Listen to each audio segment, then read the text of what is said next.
They've got the players. It's now about those players doing it on the pitch for the last 90 minutes of the season, and hopefully later on this afternoon all of those from the supporters to build the atmosphere inside Pride Park today.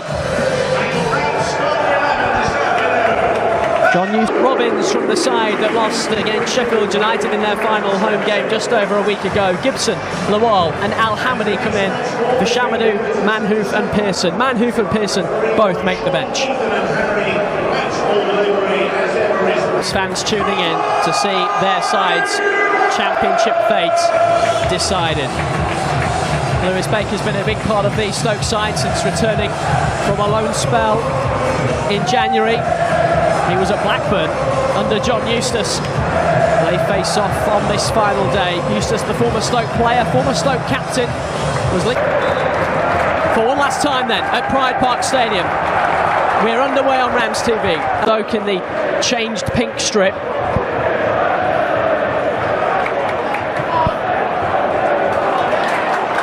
Son's cross, precise at the back post, didn't quite reach him.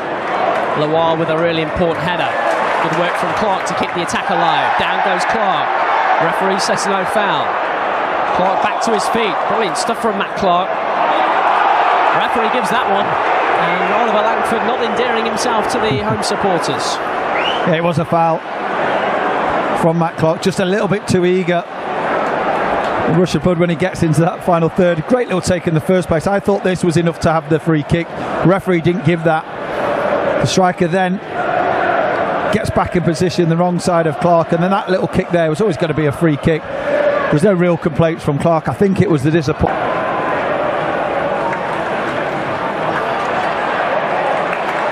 Good work from Craig Forsyth. Armstrong. Phillips is back in plenty of time. And Phillips was caught late. Might have caught the Stoke man on his follow-through, in fairness to Al-Hamadi, but the referee will want a word at the very least. That was brilliant work from Phillips in the first place. Everyone was expecting him to nod it back to Vickers. Al-Hamadi thought that too, but he just dropped the shoulder, took a touch, and the striker continued to press, left one on him. There's not much more than a little talking to. It's his trailing leg that actually catch Phillips. Not sure how much contact there was. Truth be told, it's Lawal now for Stoke. Al-Hamadi. Touch just let him down. Forsyth is able to clear, but Derby are being tested here, Sean Barker. Yeah, it was a good little bit of this to deliver again.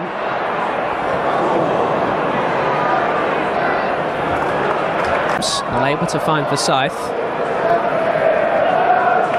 Derby will get the ball back. He looks for Al-Hamadi. Down goes Clark and the challenge. It's one apiece. He's willing to chase after Al-Hamadi a couple of times. That you think that Derby will have it comfortable, but he doesn't give up on it. How many times do we see free kicks like that? It's the tiniest of touches.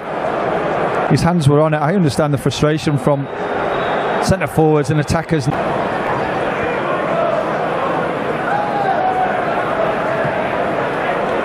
Didn't quite have the legs.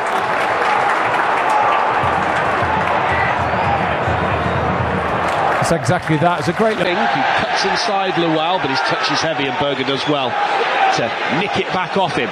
And now Jun Ho from Al-Hamadi. The pivot is the most central of the three centre-backs. Al-Hamadi, 5 yards inside the Derby half now, moving forward, tries the short pass to Jun Ho, but misplaces it, and then there's a foul as Al-Hamadi tries to atone. He's going to go into the book.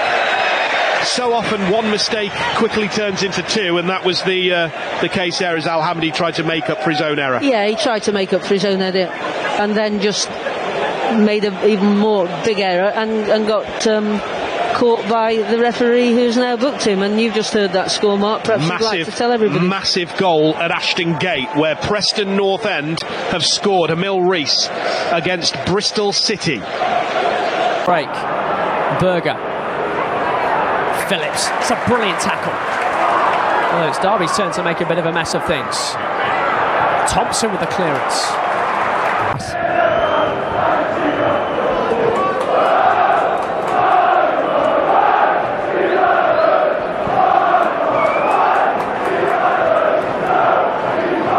more than Gallagher.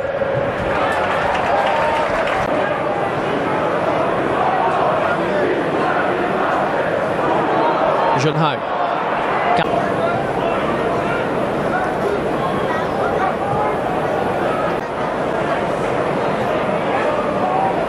Phillips goes to win it, and did, and then Adams collides with Lawal.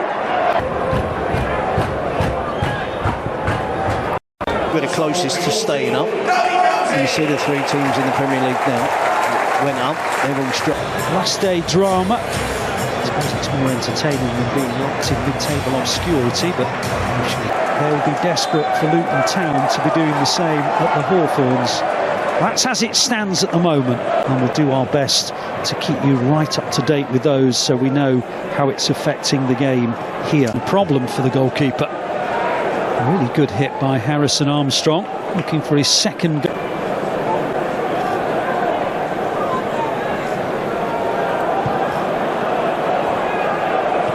Good header away by Phillips, but he couldn't do anything as Al-Hamadi comes striding forward.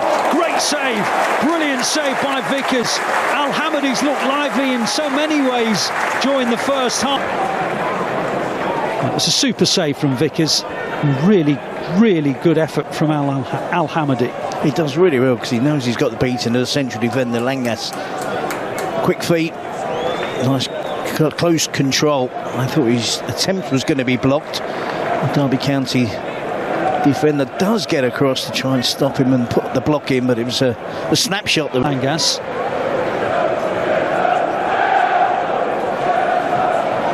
There's Al-Hamadi, who looks as adventurous as anyone, and he wins another corner.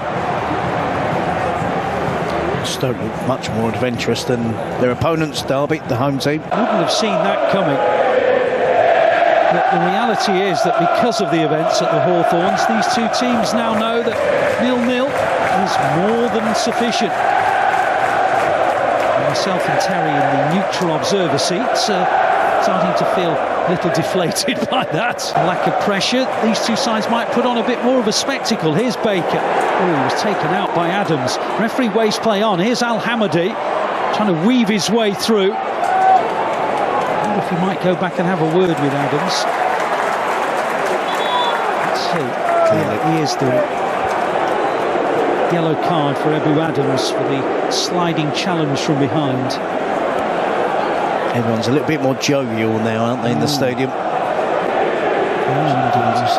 in danger now of a game of football breaking out, because it was both these teams. Throw to Stoke. Al-Hamadi. And he's won a foul from Langas. He really has been the most effervescent player on the field, Al-Hamadi. Yeah, he has, and I think if he was there as a points prove, it's a surprise inclusion today. I think we all know that Sam Gallagher was going to play. The change from Mark Robbins to bring in an additional centre forward alongside Gallagher in Ali Al-Hamadi. Joined the club in the recent transfer window, on loan from Ipswich. Didn't get much playing time at Ipswich and wants to play here. Yeah, and he's got a blow here. Meanwhile, Preston are giving Bristol City a torrid time. Preston will definitely be in the Championship next season, but the irony is that Bristol City are in danger of not getting into the playoffs.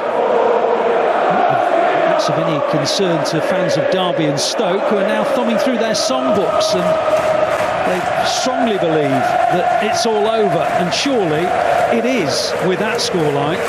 No wonder everyone's singing. We might start joining them, There's Terry. absolutely no interest in this match whatsoever from those fans now. They're going to celebrate what's been a tough and gruelling season. Absolutely.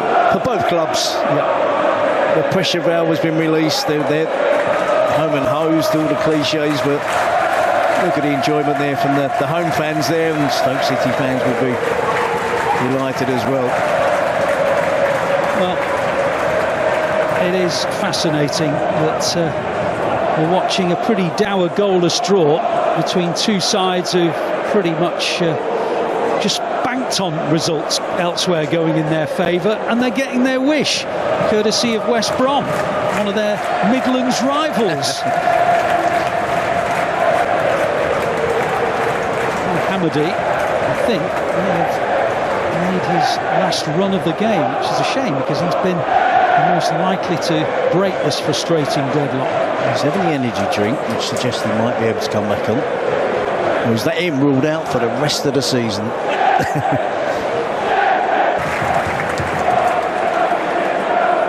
Well, Al-Hamadi's been the liveliest player, and the touch map tells you that for sure. Exactly, and I mean, he's the player that's come closest to scoring for Stoke City. I don't think anyone's come closer in both teams. Langas had an attempt in the first half that was well saved from Johansson.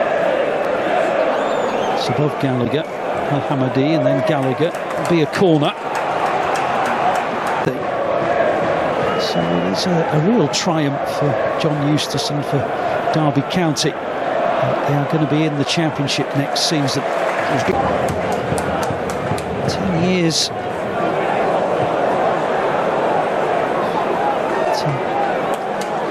As I mentioned earlier, they've not been higher than 14th in the Championship table since.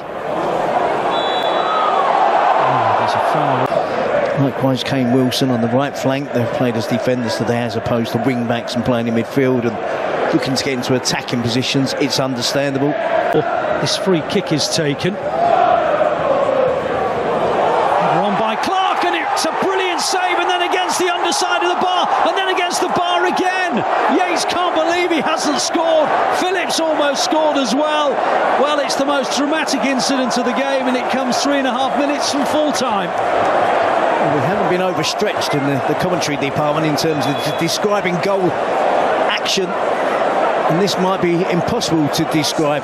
Yates should have scored there, should have scored on the second one, and again for the second time in the matter of seconds, split seconds, Matt Clark does really well to head it on. Yates should score there. Johansson denies him, and he thinks he's going to snap up the rebound. He hits the bar, and when it comes... Absolutely. Well, Yates can't believe that he hasn't scored, but he didn't.